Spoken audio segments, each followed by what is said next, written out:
ছড়ায় ছড়ায় শিশু সোপান। সৈয়দা সাদিয়া খাতুন। উৎসর্গ। যাদের ভালোবাসা কখনো ভোলা যায় না, যাদের মিষ্টি হাসি কখনো ফুরোয় না, যারা ভালোবাসে হৃদয় দিয়ে,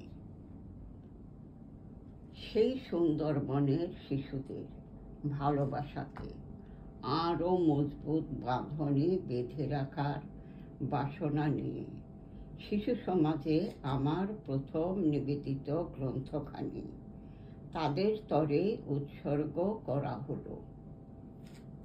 কারণ এই কচিকাঁচা শিশুদের মাঝে কাটিয়েছি শিক্ষকতা জীবনের সুদীর্ঘ 25 বছর।